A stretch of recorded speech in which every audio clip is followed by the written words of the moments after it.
My mother-in-law kidnapped my baby in the middle of the night to prove she can parent better than me, and the lack of urgency by my husband is making me want to divorce him. Posted by u/TW5676. I made a throwaway for this because my husband knows my username, and I don't feel like being surrounded by any more drama right now. So, a little backstory. My husband is an only child, and his mom has always been very involved. We got along somewhat, but she always sort of crossed some lines. She has a key to our house for emergency purposes only because she lives 4 blocks away. I had our daughter 4 weeks ago. She has been over at least 3 days every week since I had her. She's always telling me what I'm doing wrong and how she'd do things differently. The baby is up every 2 hours at night, and she insists she'd sleep through the night if she could stay at grandma's. I told her I'm not comfortable sending a breastfed baby away overnight at just 4 weeks. This past week, she kept pushing the issue no matter how many times I said no. Last night, we put the baby in her crib. We stopped room sharing because the baby was so loud I couldn't get any sleep whatsoever, so my husband has been getting her when it's time for her to feed. My husband fell asleep early, and I dozed off. I woke up 4 hours later and started to panic because she hadn't made any noise. I was sure she had died of SIDS. I went into her room, and she was gone. I froze and started screaming her name around the house like she would somehow pop out, as if it were all a joke. My husband woke up in a panic and just screamed, "What's going on?" over and over. I ran to my phone to call 911 and saw a picture message from my mother-in-law of my sleeping baby in her arms with the caption, "Sleepover at Gam Gam's." I was immediately enraged. I screamed so hard I almost vomited. I called her and saw red. I told her I was coming to get the baby and that she would never see her again, and to never contact our family again. My husband decided it was best if he went to get her. When he came back, he said his mother had let herself in to give us a break, that she was sure we'd hear the text, and she thought we would be thanking her for a night's sleep. I do not give a flying F. I hate her. I cannot forgive her for this. My husband thinks I need to calm down, that we just need to get our key back. His lack of urgency about the situation makes me want to divorce him.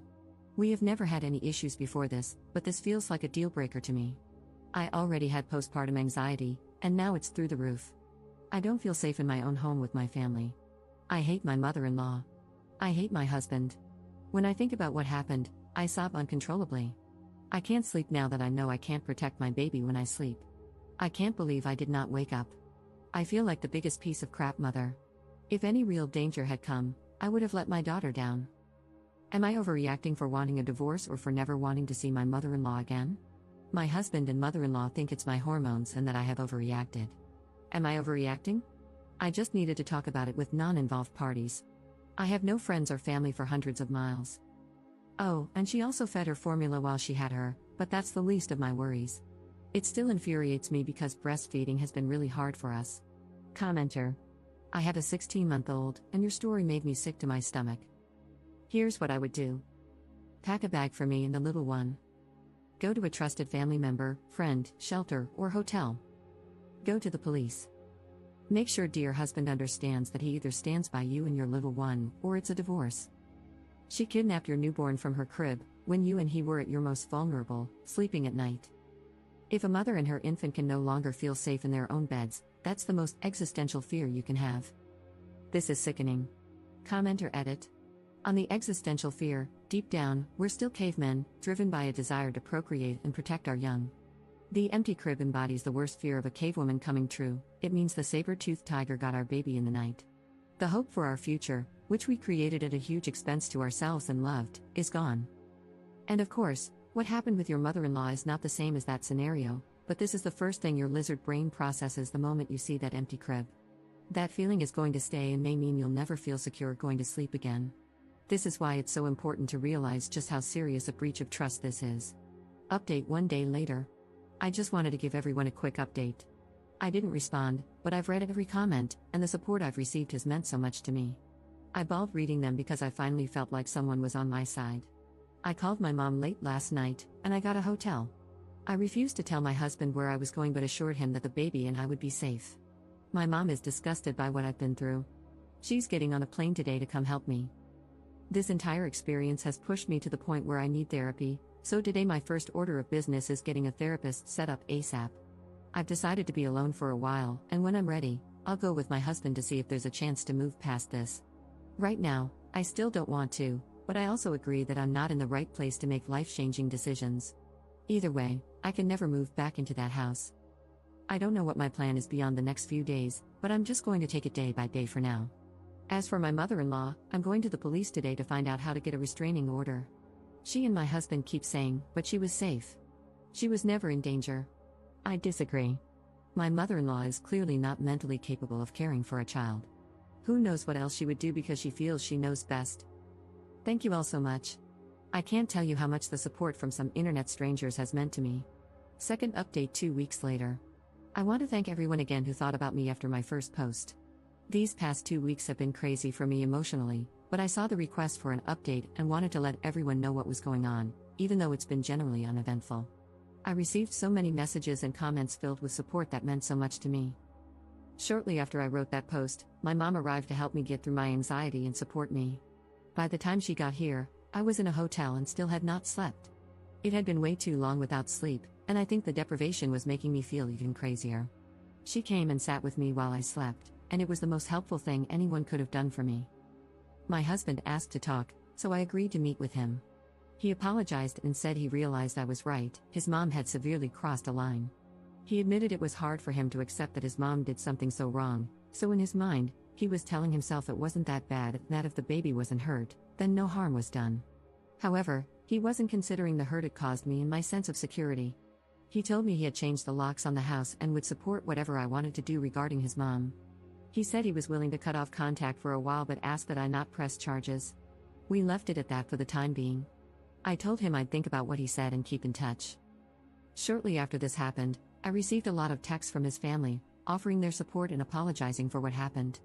They assured me that no matter what, my baby and I are family and that we have their support. That meant so much to me. Having people finally back me up gave me some peace of mind.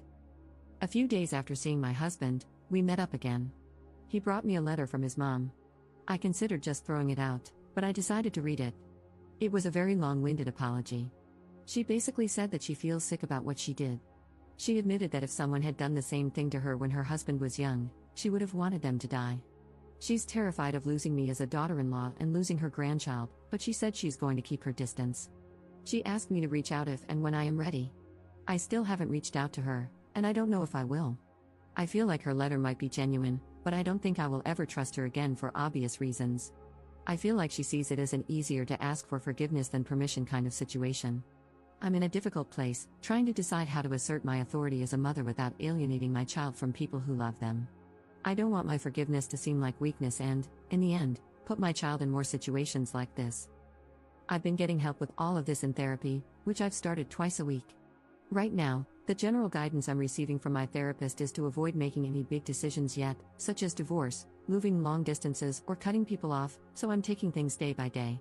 I make sure my husband sees our child every day. We haven't talked about the state of our marriage yet. I told him that when I'm ready, we will discuss it. He's respected that, and it's made a huge difference in the hope I have for our future. So that's really it. There haven't been any dramatic blow-ups or legal action. There are still a lot of unanswered questions for me, but this time has been filled with self-discovery and support from many unexpected places, and for that, I'm incredibly grateful. Commenter. You absolutely are the strong mama with all the power here. You are lucky that your mother-in-law seems to have recognized her transgression. Moving forward, her acceptance of any, every, and all limitations you place on her interaction with your family will be very telling. Assuming she doesn't try to buck your rules even a tiny bit, and after a long, very long period of time out for pulling her crap in the first place, I would imagine there is a real chance that a fairly normal grandmotherly relationship may be salvageable. But God knows that's some time out, maybe even years. Thank goodness you have had so many family members recognize how utterly wrong your mother-in-law's behavior was and that you have so many allies. I know it must feel like the entire world is untrustworthy right now, but with some time, a lot of love, and patience, you and your baby will be right as rain. Your hubs has a lot of groveling to do. Changing the locks was a great first step. I hope he continues to support you in the future rather than bury his head in the sand. It does sound like he is willing to work to get past this. God knows, if anyone ever so much as tried to think about stealing my baby from me, there would be so much hell to pay. My girls are mine, and I will protect them from all comers. My anger spikes hard just trying to empathize with you about the moment you could not find your child. Best wishes and good luck. It sounds like you are doing what you need to do, and that is perfect, and all you can do.